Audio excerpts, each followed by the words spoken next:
What's up, ladies and gentlemen? I'm Merdio here, back again with another In and Out, where we discuss stuff in and out of places and the ins and out of that topic. Now, the topic of this episode is going to be Saga. Before we start, there are spoilers in this, so spoiler alert, I guess. And yeah, because you know you like me, you know you like this video, you know you like yourself, and you know you like Saga, so go ahead and like that video. Now, if you don't know what Saga is, you best not be watching this video, I guess. But you know, sometimes it's good to watch stuff like this because you know it might get you to actually watch this, because I'm not going to go into full details. Saga, if you want to call it a graphic novel, if you want to call it a comic book series, I don't know what you want to call it. I'm pretty sure I'm up to date. I just got done with issue 37, so that's about, I think it's 6 volumes in plus 1. I'm pretty sure there's another one that's already come out. So Saga, the ends of Saga. So it's a little different from what we did for Luke Cage last time. This will involve the writing and then the relationship between it and the images. We'll talk about Vi and Kayvon for a little bit. And then we'll talk about what actually happens in the series, I guess. And then we'll discuss it. And then we'll talk about my outs of what I get out of it and what you should get out of it. And yeah, we'll discuss, we'll conversate, we'll be human beings in this world and be a little civil, hopefully not too uncivil, I guess. I don't know, anarchy, whatever. But yeah, let's get into the ends. Characters, we have Marco, we have Elena, we have Hazel, we have Isabel, we have Prince Robot, we have Clara, we have the Will, we have, I think his name is Gus. We have the tree rocket ship. We have a slew of characters to talk about. Obviously, Elena and Marco are essentially the protagonists in the beginning, while Hazel, their daughter, explains this whole story and how it works out. Hazel is a hybrid of these two species, the Moonies and the Lanphelians, I guess that's what you would call them.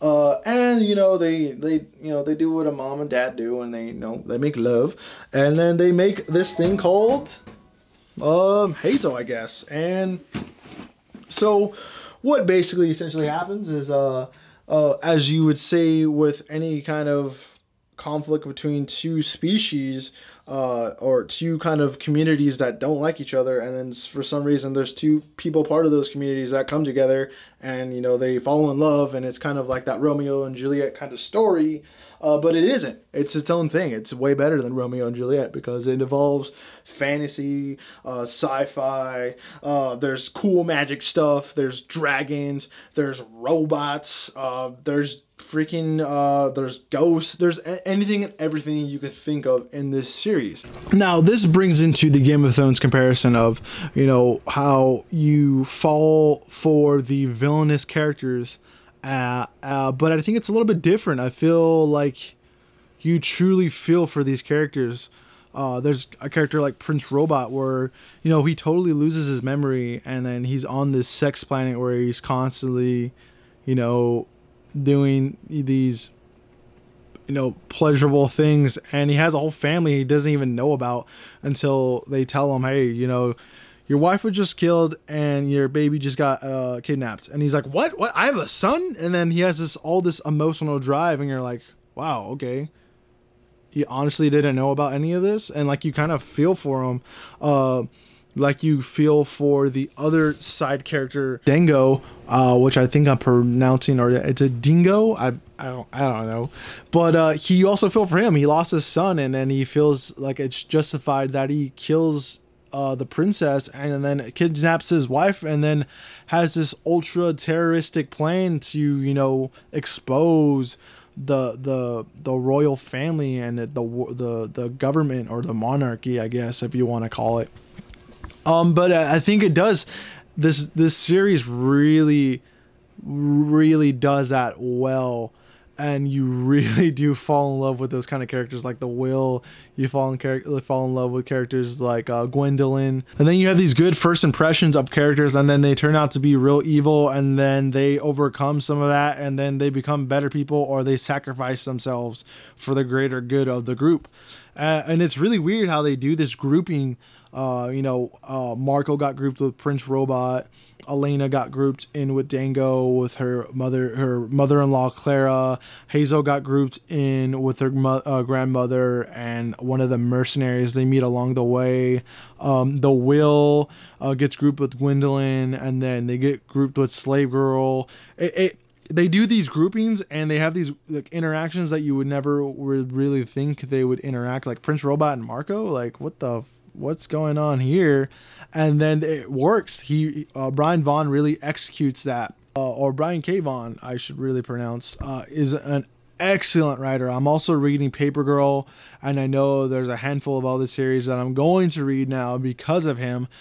He really executes this grouping, these conflicts, these situations that like are they gonna survive? Like I'm like are they gonna survive? I don't know if they are or not, and I'm kind of curious. Like, it's like I said, I think I'm not sure if I made that comparison to Daredevil, but I feel like I want a conclusion, but I don't want a conclusion because I don't want this series to end, and it's a spectacular thing to see because I feel like it's watching a TV show, but you're not watching it because it's a comic book, but then it's a comic book. It's like, how can a comic book be this good? But yes, it is. It's that good, everybody. Plot point now.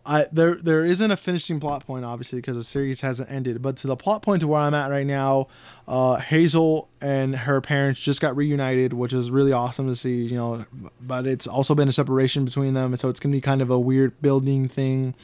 Because I'm like Marco and Elena have this conversation of like, we got to test her out first, and then, you know, we'll see how it goes.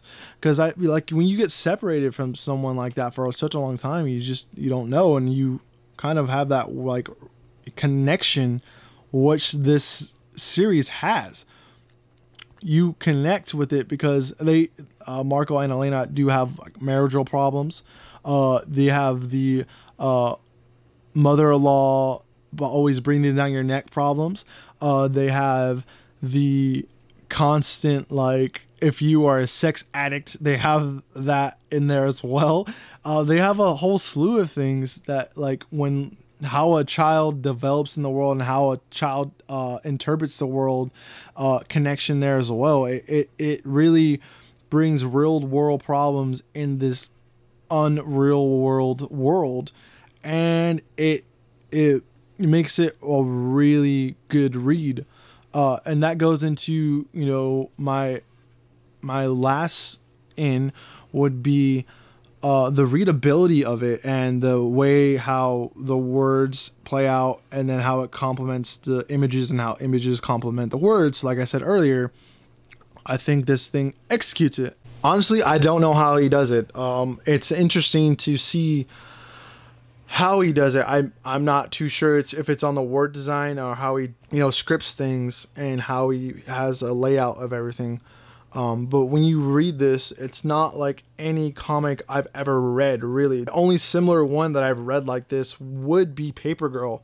And my positive out of this is that you can read this. It flows so well where it's not even reading, it's just like you're watching it.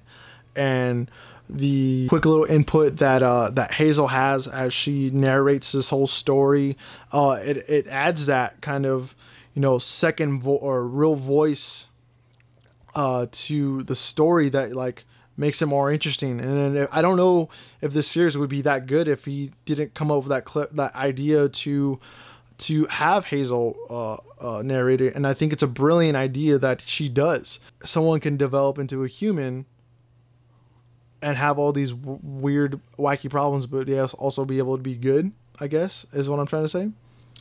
And that goes into our outs. Now our outs. Yeah, I'm filming everywhere, baby. That's how I do it. But the outs of Saga is that what I take away from it is a good read. It's a good way to open up your eyes to the ways of the world, because it has a lot of comparisons to, you know, not racism, but how people, you know, talk about other races behind their backs or up in their face.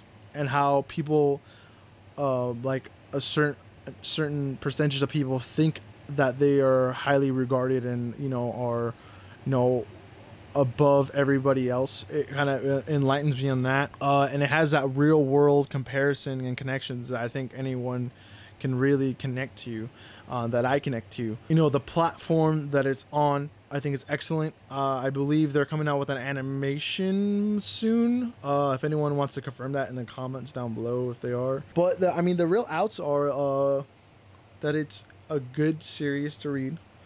If you've not gone in the comic books, I don't know if I would recommend this to be the first series you would read, but it's a damn good series to read, and it's a damn good, I would say maybe in a way to get into comic books.